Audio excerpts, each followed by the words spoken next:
Here is the 2024 Cadillac CT5 Premium Luxury in radiant red over Sahara beige and jet black leather interior. This is the sweet spot when you're thinking CT5 because you get the twin scroll turbo 2.0 liter, or you can option the V6 twin turbo. Next year, we're getting a refresh, which is going to change the configuration for the exterior and upgrading the interior with a larger screen. So is this going to be the best vehicle to buy, or should you wait for the 25? I'm Anthony from Hawkeye Rides, and I'm going to touch bases on some pros and cons. The problem that I have with the CT5 and comparable rivals for 25, the fascia change. It's going to be a stacked LED headlamp assembly with the vertical daytime running light. So it's still going to have a similar look, but it's going to be a little bit more towards the luxury line because that's the way Cadillac designs everything. The same thing with the grille. You have the chrome inserts and the chrome that's going to surround it with a touch of the gloss black over it. You can option where the chrome that's inside can be covered with the gloss black, which will transform this vehicle to look a lot more sporty. And I would do so if I was optioning the V6 twin turbo engine, because you're getting 335 horsepower out of that, over 400 pound-feet of torque for this vehicle. And when you're thinking rivals, well, going against the Germans like BMW, Mercedes, those vehicles are going to have more of a rigid drive. This is going to have more of a smooth drive, but yet you can change to a magnetic ride control when you go into the sport trim. The example we're showing today has the 2.0 liter twin scroll turbocharged 4-cylinder that produces 237 horsepower and 258 pound-feet of torque paired to a 10-speed automatic transmission, achieving 23 mpgs for the city, 33 mpgs for the highway. And going back to the German rivals, this is not going to be the best in class of horsepower and torque. Going against Infiniti and Acura, it's going to be longer than both of those vehicles, so interior space is going to be a lot more. And when I'm looking for a day in and day out drive, I kind of don't want such a harsh suspension, and that's what you're getting with the Cadillac. A more smooth driving vehicle, but you still pack some performance. 18-inch wheels come standard on the Premium. This is an upgraded 20-inch wheel, which you can configure this wheel on the Premium. So if you're thinking between the two trims, you can still option that. However, the magnetic ride control you cannot option on the Premium, which reads the road 1,000 times per millisecond. You can also option Brembo 4-piston front brakes. That will be more for that sport ride. As it sets, we have a McPherson front strut suspension, 5-link rear suspension, and given the classic look with the chrome around the window trims. Standard LED tail lights, and the lower gets dual exhaust outlets, front and rear parking sensors, and because we have the technology package, which I'll touch bases with a little bit more in the interior, that's why we have a 360-degree reverse camera and a digital rear view mirror that's stationed on the shark fin antenna. The door handles get the LED lights, and when you're thinking the class that Cadillac puts itself in, I mean, it's competing with Germans, it's competing with Acura, Infiniti. And at the segment price that it's at, it's just a touch over 50 grand. None of those vehicles are going to boast the features in which you're getting with this in a mid-trim level. Because we have the parking package, you have kick or hands-free to open up. That goes into 11.9 cubic feet of storage with a storage nook on the side. Underneath the floor, get some more storage. And you can split fold the rear bench. I've already went to the back door and opened it up to do so. And that will increase the cargo to the sedan. It's a pretty decent opening. The parking package also includes the adjustable power folding side view mirrors with automatic parking assist, rear pedestrian alert,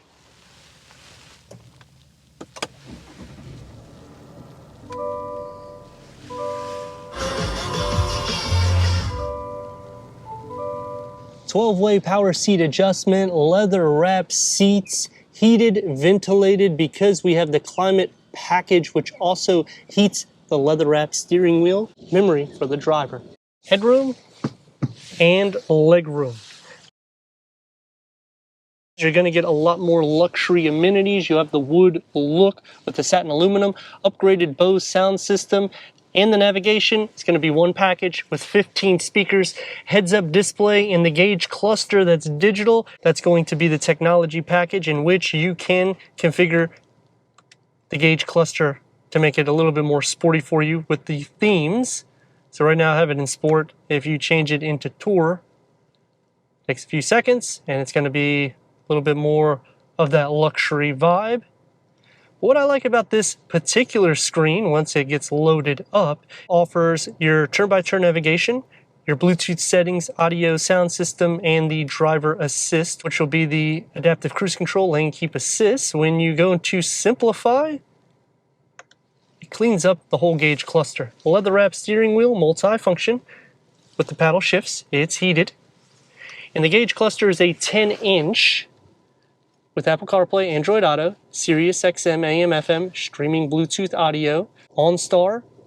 But for $25, it's going to be a 33-inch, which will offer 5G capabilities. Because we have the Park package, that's going to give us a 360-degree reverse camera, full trajectory for the front and the rear. You can change different camera layouts, and you can zoom in and zoom out to pretty much make it as easy as possible for any reversing capabilities.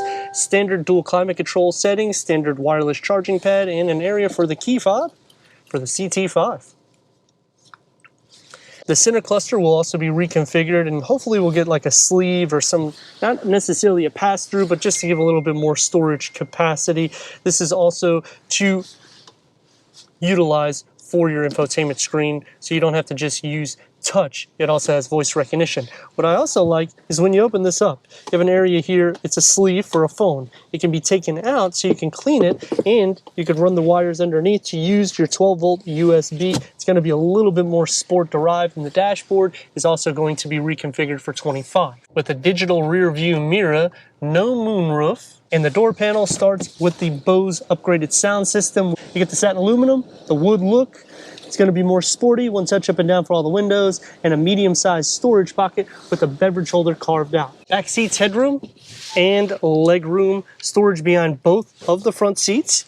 USB port, 12 volts, air vents, cup holders with an armrest, and the door is going to have the same materials that's found in the front, and it keeps it sporty in the back with a smaller storage pocket sliding into the center.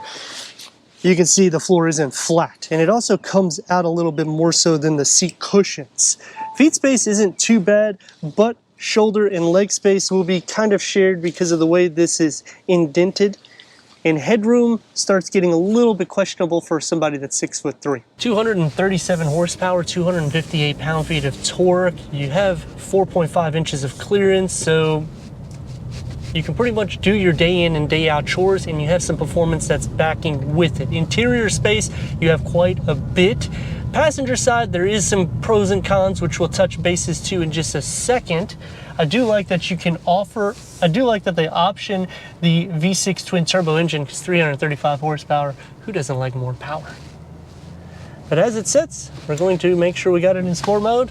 That way you can see this twin scroll turbo.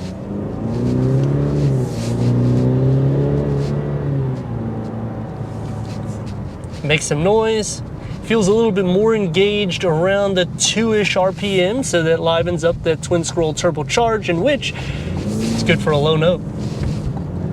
Maneuverability and visibility is good. Sound deadening isn't too bad. I mean, these are upgraded 20-inch wheels, so you're expecting to hear some road noise. I'm not feeling any of the harsh imperfections of the road, and that's also derived because of the suspension layout that we have.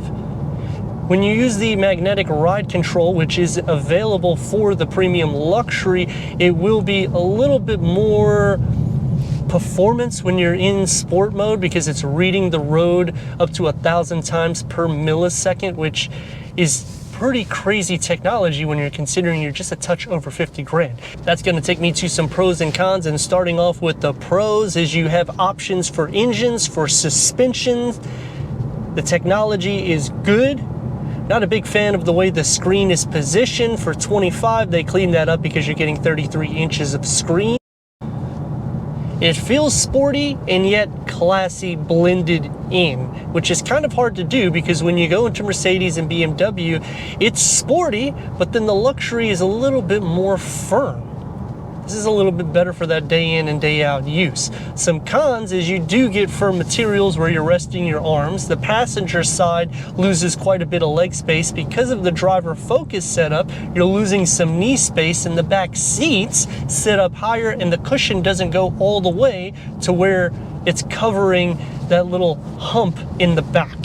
Another con is the storage in the door pockets are a little bit slim, considering this is more oriented for a family because it's longer than the CT4.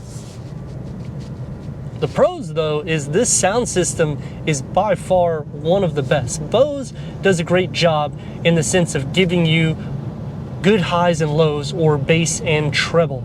The big problem that I have with the 24 variant is the technology is a little bit slow. Whenever you are doing anything in the infotainment screen, the response is slow. The same thing with the gauge cluster, in which you're paying extra for this digital gauge cluster. So it would be nice if it was a little bit more quick. It's all right when you're sitting at a red light, but if you're doing it on a pinch, you're not going to be able to just sit here and wait for it to change so that way you can see how fast you're going. Yes, you have a heads-up display, however, you still look at the gauge cluster. Going back to competition, the Genesis G70 is going to be too small. The G80 gets priced out of class when you're comparing that to this, especially once you start adding features. It's going to be more towards a 60-70 grand pricing, and that's really why this becomes a sweet spot in luxury with performance blended, because any vehicle that you put it next to is going to be a lot more money for similar features. Turn radius about 2 lanes.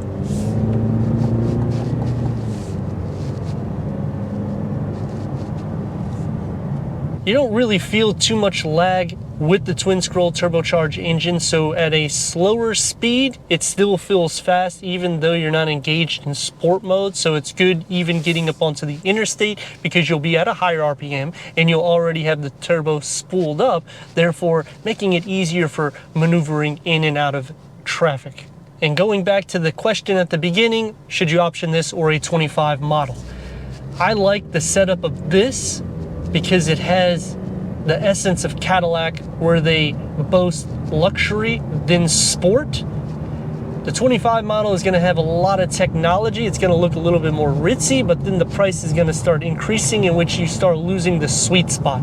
But let me know your thoughts in the comments. And if you're new to the channel, consider subscribing. Check out the next video, merchandise, website, and Instagram. Leave a comment and a like. And I'd like to thank Cadillac Lakeland for giving us this 2024 Cadillac CT5 Premium Luxury for our car review.